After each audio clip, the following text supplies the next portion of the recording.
Hey, how you doing today? I am Tequila Coleman. In today's video, we're going to talk about how to overcome being a people pleaser. Being a people pleaser was something I used to struggle with a couple of years ago.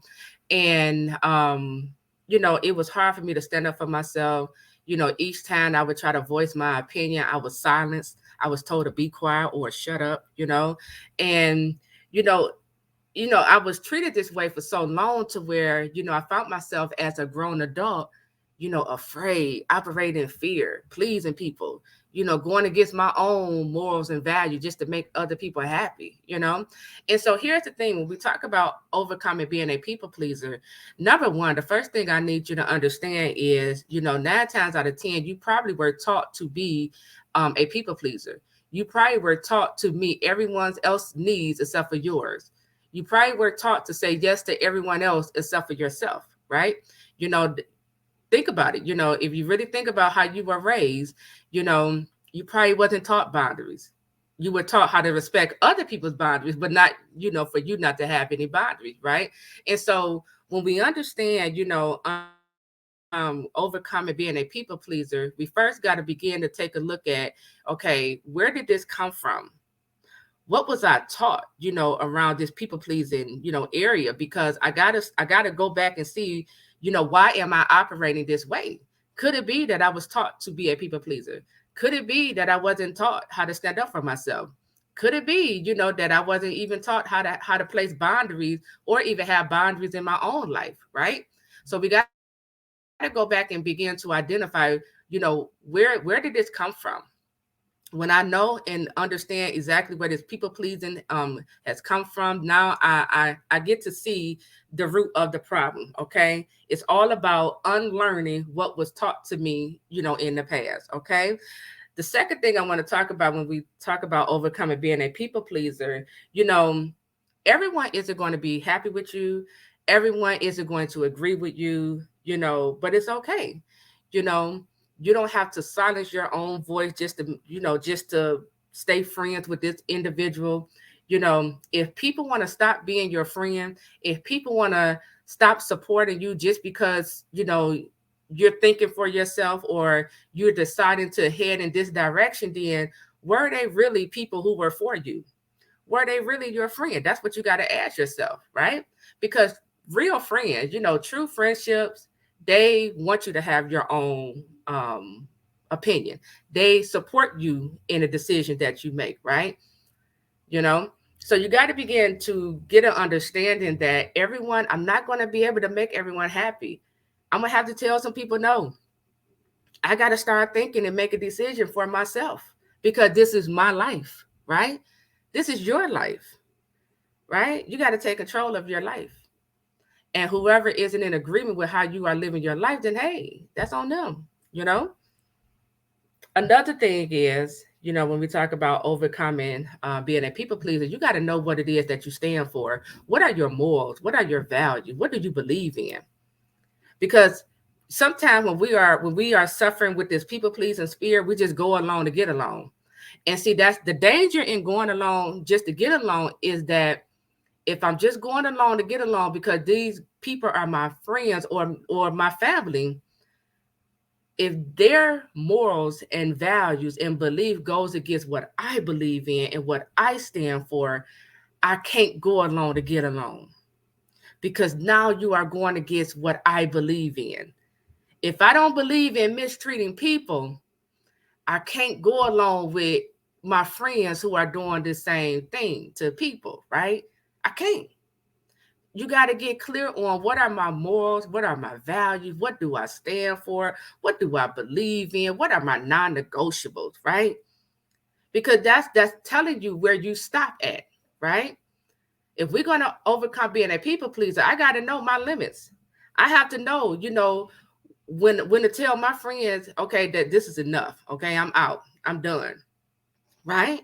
Because I don't believe in operating this way. I don't believe in, lying or deceiving people. I don't believe in operating, moving this way. Right? So we got to get clear on what are my morals, what are my values, what do I believe in, you know, how do I want to live my life? What type of life do I want to live, right? It's time to think for yourself. When we talk about overcoming being a people pleaser, I can't look to my family and friends to think for me or even make my own decisions. No, I have to be able to think for myself and make my own decisions. And when we talk about decision making, understand, because one of the way how we get stuck in this people pleasing mentality is that we are afraid if I make this decision, it might be the wrong decision. Let me tell you something. The wrong decision helps you to understand and know the right decision. Okay. There's no such thing as failure. Failure tells you what not to do next. Failure gets you one step closer to the goal, right?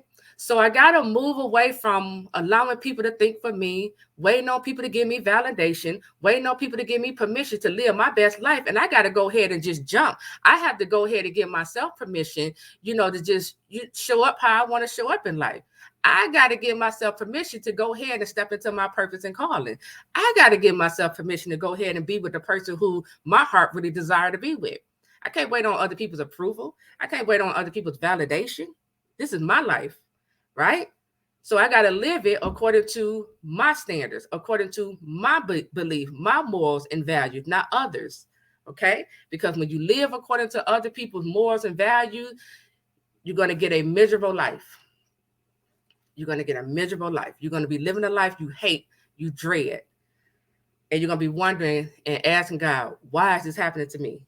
It's not happening to you. You are accepting this because you refuse to, take control of your life. You refuse to make your own decision, right? And again, this is conditioning of the mind. See, all of this stuff goes back to how we were conditioned as children. Maybe your parents always made all your decisions for you and never allowed you or even taught you how to think for yourself. And now as an adult, you're still struggling with this. We got to begin to, take a look at these things and ask ourselves, why am I struggling with this as an adult? Why is it hard for me to say no? Do I fear if I tell this person no that they're going to stop supporting me? Do I fear if I tell this person no or give them a boundary, they're going to no longer, they're going to stop being my friend? Well, if that's the case, if they stop being your friend or if they remove their support, they were never there for you for all the right reasons. They were never your friend. They never had your back in the first place, right? We got to break these toxic cycles. We got to stop being people pleaser because that is a disease. It keeps you trapped in an unhealthy cycle that you don't even like, okay? So we got to start, voicing your opinion. You got to build that muscle. And then another thing, when we talk about how to overcome being a people pleaser, you got to overcome your fear of confrontation. Okay. A lot of us have a fear of confrontation, right? And maybe that fear is coming from whatever you've seen in the past, right? I was raised by a single mom, and my mother, because she was a single mom, this is just what I think, because she was a single mom and her father wasn't in her life, she probably felt like she had to be confrontational just to keep people off of her. I can understand that because I'm a single mom with 3 children. So I kind of understand that. And so my mother was very confrontational. She brought the fight to you. She would bring it to your doorstep, right? But what she didn't realize, by me observing that confrontation in her, it traumatized me, okay, to where this was a couple of years ago, to where I discovered as an adult, whenever I found myself in confrontational situation, I would shrink back. I would get in fear. I get a lot of anxiety and would avoid the situation altogether because I fear it was going to turn out the way how I seen it turn out in my past, right? I used to watch my mother fighting. Okay. And that's what I feared in my head. This is going to turn into a fight. So I would avoid the confrontation. Right. But the thing is, confrontation doesn't have to mean it's going to end in a fight. Confrontation is just communication. Let's clear up this disagreement between us. Let's talk and see if we can arrive to a better conclusion. okay, concerning the situation. So we got to begin to take a look at, if we're going to overcome our fear of confrontation, you got to ask yourself, well, what does confrontation mean to me? What did I see in my past that now has me afraid to confront certain situations? I got to deal with that, right? So I just wanted to share some of these steps on how to overcome being a people pleaser, because it's time, it's time for us to live our best life. It's time for us to start saying yes to ourselves. It's time for us, to start voicing our opinion. Stop going along just to get along. It's time for us to get around the right group of people who's going to love and support you, okay? Who's going to, who welcome and embrace you making your own decision, right? Versus trying to control you and manipulate you. It's time. It's time for us to give ourselves permission to shine, okay, and live our best life. So that is it. I am Tequila Coleman. Make sure you like this video, subscribe to the channel, and leave me one aha moment, one aha takeaway you got from after listening to this video. Let me know down in the comment section. I am Tequila Coleman. I'll talk to you all real soon. Take care.